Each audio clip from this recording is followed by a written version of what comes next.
अब भाई ने इस लड़की से क्यों शादी की? मुझे ये अधीरा बिल्कुल पसंद नहीं है। बेटी अब क्या कर सकते हैं, मैं भी तुम्हारे भाई की शादी इस लड़की से नहीं कराना चाहती थी, लेकिन समर्थ की जिद के आगे मुझे झुकना ही पड़ा।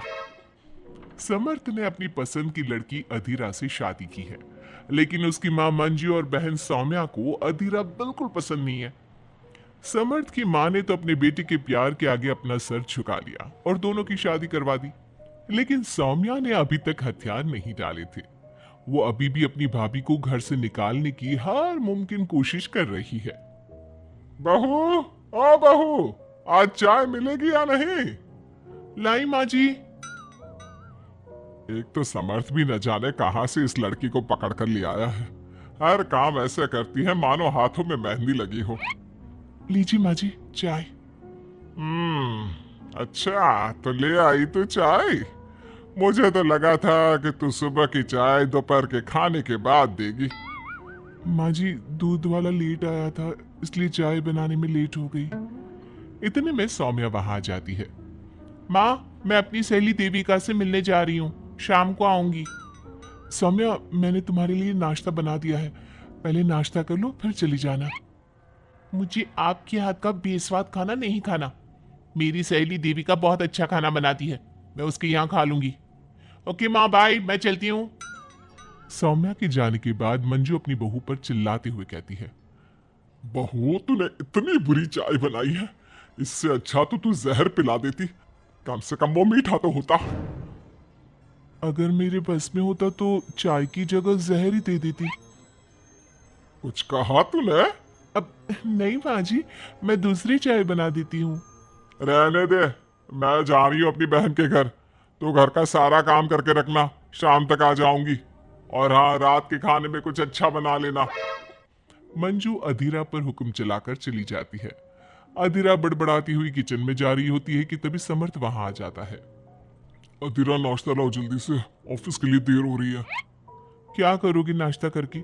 किसी को भी मेरे हाथ से बना खाना पसंद नहीं आता। आप ही बाहर ही कर लेना नाश्ता। लगता है माँ और सौम्या ने फिर तुमसे कुछ कहा है, तभी तुम्हारा मूड इतना खराब है। तुम माँ और सौम्या की बातों का बुरा मत माना करो।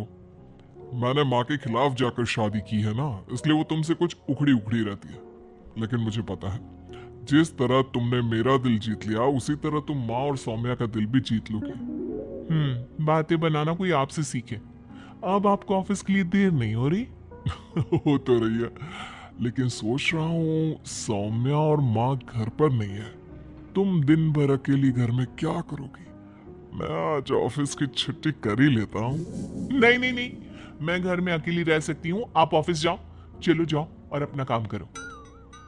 समर्थ ऑफिस चला जाता है और शाम को जब सभी घर आते हैं, अधीरा सबके लिए बड़े प्यार से खाना तैयार करके रखती है।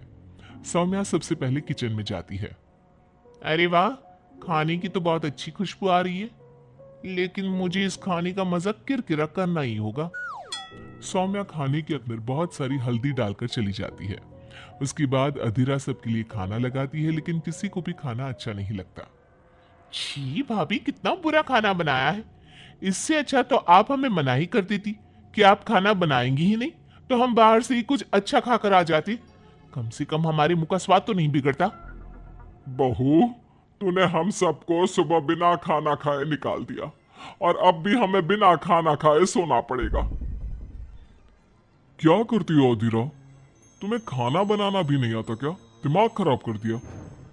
समर्थ गुस्से में वहां से चला जाता है। उसके पीछे पीछे सौम्या भी जाती है। भैया, हमने आपसे कितना मना किया था कि इस लड़की से शादी मत करो मत करो, लेकिन आपने हमारी एक नहीं सुनी। आप मेरी सहेली देविका को तो जानती हो ना, सुंदर होने के साथ साथ हर काम में माहिर है। सौम्या देखो, मैं वैसे ही परेशान हूँ, तुम मुझे और परेशान मत करो, जाओ यहाँ से। सौम्या ने समर्थ के दिल में अधीरा के लिए नफरत डालने की कोशिश की। अगली सुबह अधीरा जल्दी सोकर उठी और सबके लिए नाश्ता बना लिया, लेकिन समर्थ बिना कुछ खाए ही ऑफिस के लिए निकल गया। सौम्या भी ये सब नोटिस कर रही थी। उसने देविका को घर पर बुला लिया। देविका, आज भैया बहुत गुस्से में है। आज तुम ऐसा खाना बनाओ कि भैया उस अधीरा की तारीफ करना भूल जाए। सौम्या, तुम ये सब क्या कर रही हो? तुम्हारा भाई शादीशुदा है, वो कभी मुझसे शादी करने के लिए तैयार नहीं होगा। लेकिन तुम तो भाई से पहले से ही प्यार करती थी ना। हाँ करती थी, लेकिन ये उन दिनों की बात है ना। चुप रहो तुम। अगर तुम्हें भैया को पाना है तो तुम्हें वही करना होगा जो मैं कहूंगी। सौम्या ने जैसा जैसा कहा देविका ने वैसा ही किया। देविका ने बहुत ही स्वादिष्ट खाना बनाया। शाम को सभी लोग इकट्ठा हुए और सबने एक साथ मिलकर खाना खाया। इतना मजेदार खाना खाकर सबने देविका की खूब तारीफ की।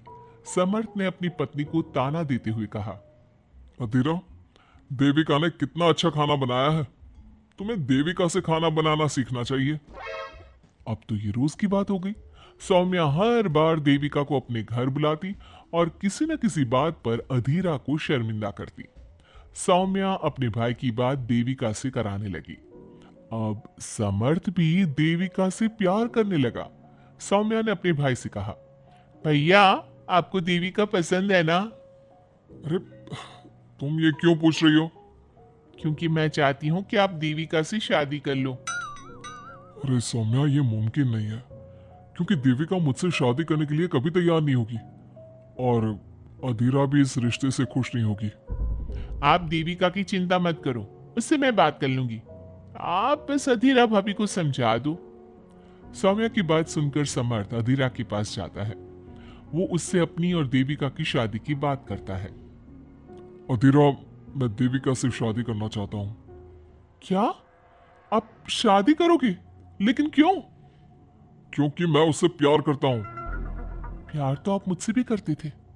कल कोई और लड़की पसंद आ जाएगी तो तीसरी शादी कर लोगे? देखो अधीरा, तुम्हें घर में कोई पसंद नहीं करता।